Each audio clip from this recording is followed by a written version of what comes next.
بالنسبة للإدمان يا جماعة، فلو اتكلمنا عن الإدمان، إدمان المخدرات، إدمان القمار، إدمان الرهان، إدمان الأفلام الإباحية، إدمان العادة السرية، إدمان الخسارة، إدمان المحرمات، إدمان المشاكل، إدمان الحوارات، إدمان الخناقات، إدمان المعارك. إيه اللي بيحصل يا جماعة؟ هل أصبحنا شعب مدمن؟ هل كلنا محتاجين نروح مصحة؟ وبمناسبة المصحات يا جماعة، في مصحات كتير جدا غير رسمية، غير قانونية، غير طبية، غير صحية، غير عادية، كلها نصب في نصب. وأي عيل صغير كان مدمن قبل كده ودخل مصحة ممكن يروح يفتح مصحة خاصة بيه، تبقى مصحة خاصة ويبدأ يشتغل بيها ويبدأ يشتغل فيها وينصب على الناس، وهو أصلا مش مؤهل علميا ولا طبيا ولا نفسيا ولا أي شيء ان هو يعالج الناس. هو اصلا من اساسه لسه مدمن ومحتاج للعلاج، لكنها سبوبة حلوة طالما هو عامل سعر كويس، وطالما هو جايب مكان مأجر مثلا عمارة 5 6 7 8 9 10 شقق، وجايب شوية ناس زيه اللي هم مدمنين متعافين او لسه مدمنين عادي، وبيعالج الناس وبياخد على الراس في الشهر، لان هو طبعا بيتعامل مع الناس ان هم خرفان، ان هم ماشيه، ان هم معيز، فبياخد على الراس في الشهر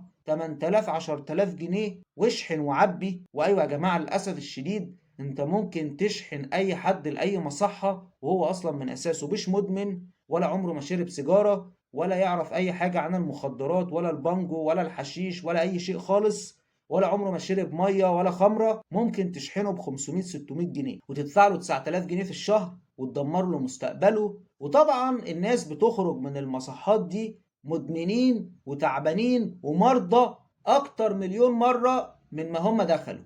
فالموضوع بقى سيء جدا ومن سيء لأسوأ. فهل في حل لمشكلة الإدمان؟ للأسف الشديد يا جماعة، يعني الإدمان صعب يا جماعة. فأنا بنصح أي حد عنده ابن مدمن أو بنت مدمنة، المدمن ده مريض ومحتاج لعلاج، محتاج علاج نفسي وعلاج عصبي، فلازم تعالجوهم في الأماكن الصح. أنا عارف طبعا العلاج غالي، بس ما توديش ابنك مصحة صاحب المصحة نصاب، المدير بتاع المصحة نصاب، الدكاترة اللي بتعالج الناس نصابين ومشطوبين من النقابة أصلا من أساسه. فالموضوع بقى صعب جدا جدا جدا، وفي بلاوي بتحصل. بناشد وزارة الصحة في مصر، وزارة الداخلية في مصر، إن هم يعملوا تحقيقات ويشوفوا المصحات والمراكز والمستشفيات اللي بتعالج الإدمان اللي هي ما عندهاش تصريح، ولا عندهم المؤهلات الكافية ولا الإمكانيات ولا القدرات إن هم يعالجوا الناس من الإدمان إن ما كانوش أصلا من أساسه مدمنين ومحتاجين لعلاج. فالطب رسالة، الطب رسالة مش سبوبة تجيب منها فلوس. في منطقة مثلا اسمها حدائق الأهرام،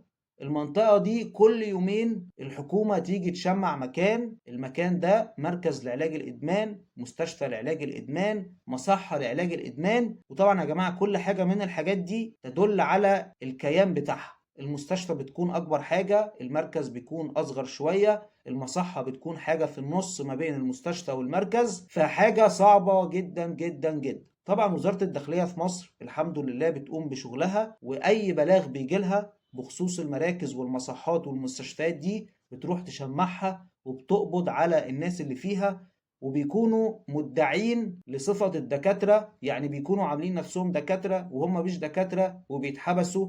ولو هم دكاترة أصلا من أساسه بيكونوا